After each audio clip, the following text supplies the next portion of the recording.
के दिन खरीदारी का जोर पकड़ रहा है मार्केट।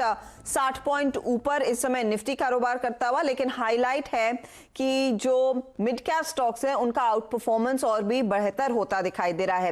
एडवांस डिक्लाइन रेशियो आपकी स्क्रीन पर लेकर आएंगे, जहां पर कुछ देर पहले 1:1 का रेशियो था, अब इसमें और इंप्रूवमेंट आती हुई। अगर आप कोर फिगर्स पर ध्यान दें तो 1235 स्टॉक्स है जो बढ़ रहे हैं, गिनने वालों की संख्या 1000 के ऊपर है, लेकिन जो गैप है वो फिर से वाइडन होता हुआ। एक समय आया था 11 बजे के आसपास जहां पर वो दोनों लकीरें एकदम मिल रही थी, लेकिन उसके बाद से तेजी की पोजीशन ज्यादा बढ़ती दिखाई दे रही है और खास तौर से आज mid and small cap stocks में ज्यादा खरीदारी देखने को मिली है। सेक्टोरली कई पॉकेट्स हैं जहां पर आज इंप्रूवमेंट और स्ट्रेंथ नजर आई, उस पर नजर डालेंगे, लेकिन पहले आपको हाइलाइट्स बता दें आज के ट्रेड की। तो एक बार फिर बाजार ने नया रिकॉर्ड बनाया है। सेंसेक्स पहली बार 44,000 के पार निकलने में कामयाब था, ऊपरी लेवल से थोड़ा सा हल्का हुआ है लेकिन तेजी कायम है। अब आप देखिए मिड कैप इंडेक्स, ये लगातार 12वां दिन है तेजी का। आज मेटल्स में काफी रौनक है क्योंकि टाटा स्टील ने दरअसल नंबर्स बहुत ही शानदार पेश किए थे फ्राइडे के सत्र में और कमेंट्री भी जोश वाली ही साबित हुई है। कैपिटल गुड्स, सरकारी बैंकों में खरीदारी है। ऑयल एंड गैस और फार्मा स्टॉक्स में हालांकि थोड़ी सी मुनाफा वसूली दर्ज होती जरूर दिखाई दी है। तो ये ओवरऑल मार्केट का मूड माहौल है। अब यहां से आगे क्या आउटलुक बनेगा, गावा साहब को जोड़ेंगे। मिड कैप गेनर्स लूजर्स कौन से हैं उस पर भी नजरें होंगी, और टाटा स्टील में आज मैनेजमेंट कमेंट्री कैसी रही है उस पर भी आपके लिए एक राय और एनालिसिस रिकैप लेकर आएंगे सुमित के साथ। लेकिन सबसे पहले गावा साहब को जोड़ते हैं। गावा साहब, गुड आफ्टरनून। इंडेक्स तो तेजी में, बताइए इंडेक्स को चेज कर रहे हैं या फिर स्टॉक्स पर ध्यान है आपका? इंडेक्स एक बुल गैप से शुरू हुआ, इसलिए थोड़ी गिरावट देख रहे हैं। अब जैसे मैंने सुबह बताया था कि साइडवेज का कंसोलिडेशन मिलता है तो कोई बुरी बात नहीं, इनफैक्ट वो अच्छा है कि कह सकते हैं कि गैदर स्ट्रेंथ कर रहा है, क्योंकि नेक्स्ट टेक्निकल टारगेट जो हमारे हैं 13,107 है, मुझे लगता है वहां तक जाना चाहिए, थोड़ा वक्त लगेगा उसके लिए बस, लेकिन ट्रेंड इंटैक्ट है। दो स्टॉक्स मैंने चुने हैं, एक तो है गोदरेज इंडस्ट्रीज, यहाँ पर एक तेजी नजर आती है। टारगेट ऑन द अपसाइड को 415 के, स्टॉक होगा 390 का गोदरेज इंडस्ट्रीज। और दूसरा है इसी क्षेत्र से गोदरेज प्रॉपर्टीज, और टारगेट ऑन द अपसाइड कुछ 1060 से 1080 के नजर आते हैं, स्टॉक होगा 1000, यही कुछ 1-2 दिन लग सकते हैं उसके लिए। तो ये ट्रेड्स आप कह रहे हैं कि इस समय काम के साबित होंगे गोदरेज, और साथ ही साथ आपने कहा कि यहाँ पर एक मौका दरअसल दिखाई दे रहा है ट्रेड के लिहाज से गोदरेज प्रॉपर्टीज में भी। तो गोदरेज ग्रुप की कंपनियों पर ही फोकस है गावा साहब का। 1060 का टारगेट दरअसल प्रॉपर्टीज में आ रहा है। चलिए आपको बता दें किन स्टॉक्स में आज तेजी और मंदी के सौदे लिए गए हैं। मिड कैप्स में देखिए जोश है। पहले मिड कैप गेनर्स आपकी स्क्रीन पर लेकर आएंगे, और इस लिस्ट में astral poly, Adani gas, Indian hotels और वीआरएल लॉजिस्टिक्स जैसे शेयर शामिल हैं। अब आप देखिए मेटल्स, ये एक पैक है जो आउट परफॉर्म कर रहा है, और मेटल इंडेक्स की चमक तो बड़ी है ही, लेकिन जेएसपीएल, सेल, नैल्को, एनएमडीसी जैसे स्टॉक्स ने आज कमान संभाली है मिड कैप में तेजी की, वरना दिग्गज टाटा स्टील तो आउट परफॉर्म कर ही रहा है। सीमेंट में भी आज हमने देखा खरीदारी दर्ज हुई है, और सीमेंट में जेके लक्ष्मी सीमेंट, हाइडलबर्ग, अंबुजा जैसे स्टॉक्स, इंडिया सीमेंट जैसे स्टॉक्स हैं जहां पर वॉल्यूम एक्शन है और प्राइस एक्शन भी। 3.5 से 4.5% का उछाल, और टायर कंपनियों में भी हम देख रहे हैं खरीदारी का जोश। अपोलो टायर आउट परफॉर्मर है वायदे बाजार का, 5% ऊपर। जेके टायर ठीक पीछे इसके। बालकृष्ण सिएट में भी 1% प्लस के गेन्स देखने को मिले हैं। लेकिन मुनाफा वसूली थायरोकेयर, लॉरस लैब जैसे स्टॉक्स में आज दर्ज हुई, और आज इंडिया बुल्स रियल जो इनफैक्ट पिछले वीकेंड से ही काफी एक्टिव था, जोश में था। उस खबर पर आपको याद होगा कि राकेश झुनझुनवाला ने करीब 57 रुपए के आसपास 50 लाख शेयर खरीदे थे। उसके बाद एक अनवाइंडिंग हो रही है इस स्टॉक में आज, तो ये लूजिंग एंड पर है। लेकिन ये फिलहाल मार्केट का मूड माहौल आपको दिखा रहा है कि मिड कैप्स में आज दरअसल हो क्या रहा है। स्टील पर लेकिन फोकस करते हैं क्योंकि ये सेक्टर ऑफ द डे है, और स्टॉक ऑफ द डे दरअसल साबित हुआ है टाटा स्टील। आज जबरदस्त तेजी देखने को मिली, 60% का उछाल टाटा स्टील ने, मुझे नहीं याद नतीजों के बाद कब दिखाया था। कंपनी की कॉन कॉल भी हुई, कॉन कॉल के पहले ब्रोकरेज हाउसेस ने भी एक थम्स अप दिया है, टारगेट 690 के सामने आए हैं। लेकिन कॉन कॉल में एग्जैक्टली मैनेजमेंट ने क्या इंडिकेट किया, आगे का आउटलुक कितना बेहतर है, ब्रोकरेजेस किस बात को लेकर बुलिश हैं, सुमित इनफैक्ट इस पर नजर रखे हुए हैं। सुमित, ये तो आज का आउट परफॉर्मर। देखिए ना केवल टाटा स्टील बल्कि पूरा group, Tata steel, BSL, Tata steel long या टाटा स्टील इटसेल्फ, सारे टाटा स्टील से जुड़े हुए शेयर जो हैं वो 7, 8, 10% की रेंज में चलते हुए दिखाई पड़ रहे हैं। बहुत सारे रीजन है। पहले दिन के नंबर्स आए, नंबर्स के बाद टाटा स्टील पहले 1% चला, फिर 3% चला और आज दोबारा 7-8% चल चुका है, यानी 11-12% का मूव ये दे चुका है। और इस 11% के मूव में मेजरली सभी ब्रोकरेज हाउसेस की तरफ से टारगेट्स जो है पॉजिटिव है, बाय साइड पर रिपोर्ट है, आउट परफॉर्मेंस है। तो पहले ब्रोकरेज हाउसेस की रिपोर्ट देख लीजिए। सभी ब्रोकरेज हाउस चाहे जेपी मॉर्गन हो 690 का टारगेट, मॉर्गन स्टैनली हो 690 रुपए का टारगेट, इसके अलावा जेफरी 680 रुपए का टारगेट, कोटक 670 रुपए का टारगेट। तो सभी जो ब्रोकरेज हाउसेस के टारगेट्स हैं वो अपवर्ड साइड पर हैं और 690-680 की रेंज में आते दिखाई पड़ रहे हैं। इनफैक्ट मिनिमम टारगेट जो है वो 456 रुपए का है, न्यूट्रल रेटिंग का है मोतीलाल ओसवाल का। लेकिन सभी फॉरेन ब्रोकरेज हाउसेस जो हैं पॉजिटिव साइड पे आउटलुक लेकर चल रहे हैं। कुछ देर पहले अभी कॉन कॉल हुई, कॉन कॉल के जो बयान है उसके लिहाज से उन्होंने बात साफ कर दी कि यूके का जो कारोबार है उसको सेल्फ रिलायंट बनाने के ऊपर कामकाज कर रहे हैं। वहां पे अगर सरकार की मदद लेने की भी जरूरत आई तो मदद भी लेंगे। नीदरलैंड का कारोबार जिसका बिक्री का एक जल्द वो प्रोसेस जो है ड्यू डिलिजेंस है वो चल रहा है, दिसंबर तक वो पूरा होने का एक अनुमान लगाया जा रहा है। और अगर वो बिक्री हो भी जाएगी तो भी कंपनी के ओवरऑल बिजनेस में बहुत इंपैक्ट नहीं आएगा, इजिली उसे फेज आउट करेंगे। साथ ही साथ कंपनी ने भी बात साफ की कि FY21 के लिए जो उनका डेट रिड्यूस करने का टारगेट था ऑलरेडी उसके ऊपर कामकाज कर रहे हैं और बहुत हद तक वो रिड्यूस हो भी चुका है। और कुछ देर पहले रॉयटर्स पे भी बयान आया था कि नीलांचल इस्पात में अगर जरूरत पड़ी तो उसको खरीदने की दौड़ में भी वो शामिल हो सकते हैं। तो ऐसे बहुत सारे पॉजिटिव आउटलुक, बयान और ब्रोकरेज हाउसेस का अपग्रेड है जिसका एक इंपैक्ट आपकी स्क्रीन पर है। शेयर में एक जोरदार तेजी करीब 7 से 8% तक का उछाल देखने को मिला, ना केवल इसमें बल्कि पूरे Tata steel, BSL, Tata steel long जैसी कंपनीज में भी। आपको ये भी सुनाते हैं कंपनी की एमडी ने कॉन कॉल में क्या कहा इस जो रिसेंट इवेंट उसके बाद। But overall, we are certainly seeing things improving in India quarter on quarter, which is reflected in our numbers.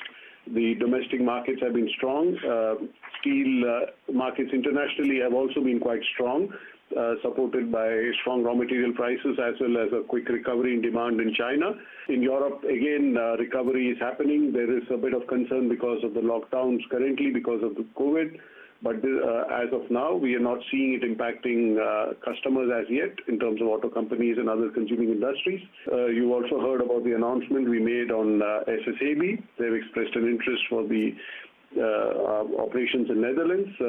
Over the next few months, we will be engaging with them for a proper due diligence and concluding the terms of agreement.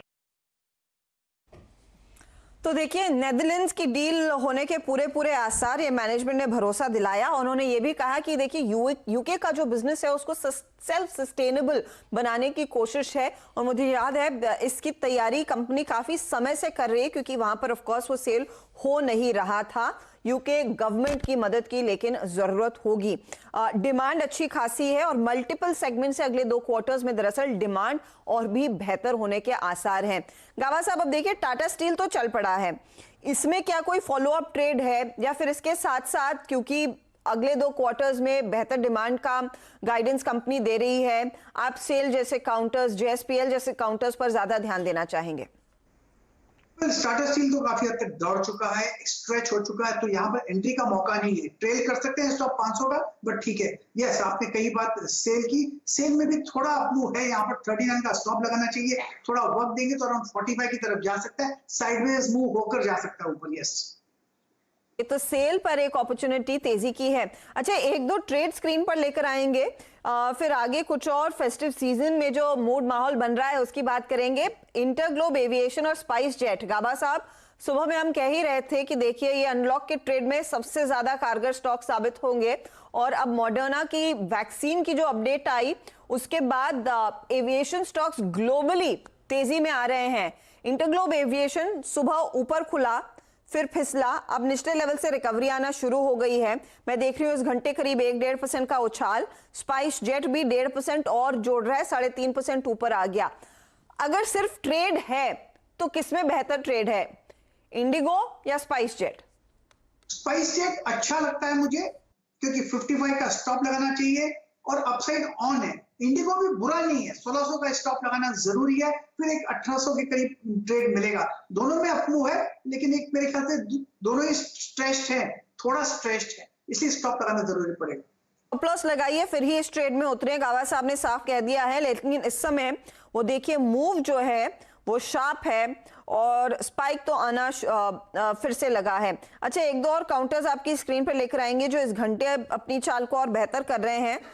गाबा साहब, आपको याद होगा Jindal stainless Hisar 120 के आसपास ये फिर उन्हीं levels पर आ गया है। ये क्या अटक रहा है करंट लेवल पर? क्योंकि मेरे ख्याल में थर्सडे या फ्राइडे को इसकी चर्चा हुई थी और आज बाकी स्टील कंपनियों के साथ ये 3-3.25% ऊपर है। क्या कुछ ट्रेड बनता है इसमें या फिर घूम फिर के उन्हीं लेवल्स पर अटके रहेगा? उस समय हमारा स्टॉक था 110 का, अब उसको मॉडिफाई करके 117 कर लेंगे। अप ट्रेंड स्टिल ऑन है जिंदल स्टील हिसार में, तो मेरे ख्याल से अपसाइड कोई 130-35 का मेरे ख्याल से टारगेट है, वहां तक अब भी बरकरार है। स्टॉप लगाना पड़ेगा, स्ट्रेच हुआ है इसलिए 117 का फ्रेश ट्रेड लेना है तो अब भी ले सकते हैं, लेकिन 117 का स्टॉप लगेगा।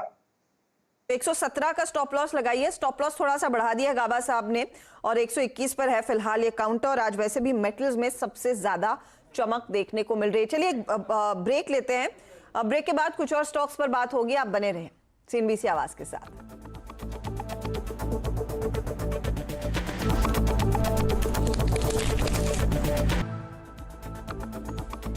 आप देख रहे हैं मिड कैप मंत्र सीएनबीसी आवाज पर। मार्केट में जोरदार एक्शन तेजी का बना हुआ है। मिड कैप इंडेक्स ज्यादा आउट परफॉर्म कर रहा है और अलग अलग स्टॉक सेक्टर्स में तेजी तो है ही, लेकिन देखिए त्योहार इस बार जो निकले हैं इसमें घरेलू ग्राहकों ने कहा है कि वो मेड इन चाइना प्रोडक्ट्स को एकदम नो कह दिया है। एक सर्वे निकाला गया है और इस सर्वे के मुताबिक फेस्टिव सीजन में महज 29% लोगों ने ही चाइनीज प्रोडक्ट्स की खरीदारी की। ज्यादा डिटेल्स आलोक प्रियदर्शी के हाथ है। आलोक, त्योहारों में क्या चीन को एक बिग नो मिला है? बिल्कुल, देखिए जिस तरह से एंटी चाइना सेंटिमेंट इस वक्त देश में मौजूद है, उसकी वजह से जो ग्राहकों का जो खरीदारी का तौर तरीका या पैटर्न है उसमें भी बहुत बड़ा फर्क देखने को मिला है। जो एक सर्वे आई है, लोकल सर्वे, उसके मुताबिक 71% जो ग्राहक हैं उन्होंने मेड इन चाइना या चाइनीज प्रोडक्ट को बिल्कुल बिग नो कहा है। यानी कि उन्होंने सोच समझकर जानबूझकर ये फैसला किया है कि उन्हें इस बार कोई भी चाइनीज प्रोडक्ट या मेड इन चाइना प्रोडक्ट नहीं खरीदना है। महज 21% लोगों ने ही चाइनीज प्रोडक्ट खरीदा और उसमें भी उन लोगों ने ये कहा कि उनके लिए बजट एक कंपल्शन था और क्योंकि बहुत ही किफायती कीमत में चीजें मिल रही थी और उनका बजट भी ज्यादा नहीं था और साथ ही साथ क्वालिटी भी मोर और लेस ठीक ठाक थी, इसलिए उन्हें मजबूरन जो 21% ग्राहक हैं उनको चाइनीज प्रोडक्ट खरीदना पड़ा। अब देखना होगा कि चाइनीज प्रोडक्ट कौन कौन से बिके। उसमें सबसे मेन जो आइटम्स थे वो स्मार्टफोन्स थे, टॉयज थे, गैजेट्स थे और इसके अलावा जो व्हीकल एक्सेसरीज हैं, ये चीजें चाइनीज आइटम इस बार बिके हैं। कुल मिलाकर जो एक आंकड़ा है, जो ट्रेडर्स का आंकड़ा है, उसके मुताबिक करीब इस बार चाइना को 40,000 करोड़ का नुकसान हुआ है और पिछले साल के मुकाबले अगर इस साल की बात करें तो चाइनीज प्रोडक्ट का जो सेल है वो 40% कम गया है। यानी कि कहीं ना कहीं चाइना को इस बार अच्छा खासा डेंट लगा है और ये सेंटिमेंट अभी भी बरकरार है। और कुल मिलाकर जो जितने भी लोगों ने चाइनीज आइटम खरीदा उनमें से 66% का यही कहना है कि उनके लिए जो प्राइस फैक्टर था वो काफी इंपॉर्टेंट था, इसी वजह से उन्होंने चाइनीज प्रोडक्ट खरीदा। अब देखना होगा कि सरकार इस मोर्चे पर क्या करती है, क्योंकि सरकार बहुत सारी ऐसी स्कीम लेकर आई है, PLI स्कीम, जिसके तहत बहुत सारे आइटम है जिसको देश में मैन्युफैक्चरिंग की बात की जा रही है, चाहे स्मार्टफोन हो, चाहे गैजेट्स हो, तमाम चीजें। लेकिन अभी कहीं ना कहीं चाइना इस मामले में प्राइस और किफायती पन को लेकर कहीं ना कहीं अभी भी ग्राहकों के मन में 21% ग्राहकों के मन में बसा हुआ है, लेकिन 71% लोगों ने इस बार चाइनीज आइटम को बिग नो कहा है। बिग नो 71% लोगों ने कह दिया है चाइनीज आइटम्स को और ये इनफैक्ट चाइनीज कंपनियों के लिए एक बड़ा सेटबैक, लेकिन मेक इन इंडिया के लिए एक बड़ा थम्स अप भी है। शुक्रिया आलोक इस अपडेट के लिए। वक्त हो रहा है एक ब्रेक का। ब्रेक में जाते जाते खिलाड़ी नंबर 1 का अपडेट आपकी स्क्रीन पर फटाफट लेकर आएंगे। याद रखिएगा, नए हफ्ता और नए जानकार अजीत मिश्रा, विकास सालुंखे, मनीष शर्मा मैदान में है और ये अब तक के ताजा हाल। अजीत मिश्रा 4.5% के गेंस पर खड़े हैं, तेजी के कॉल्स इनके काम आ रहे हैं। विकास सालुंखे दूसरे स्थान पर करीब 2% के रिटर्न्स। मनीष शर्मा ने तीनों शॉर्ट ट्रेड्स दिए, नेगेटिव रिटर्न्स हैं इनके -7.8%। तो ये है आपके लिए अब तक का अपडेट। चलिए इसी के साथ वक्त हो रहा है आपसे इजाजत लेने का, लेकिन बने रहिए सीएनबीसी आवाज के साथ। ब्रेक के बाद लेकर आएंगे नो योर कंपनी। नमस्कार।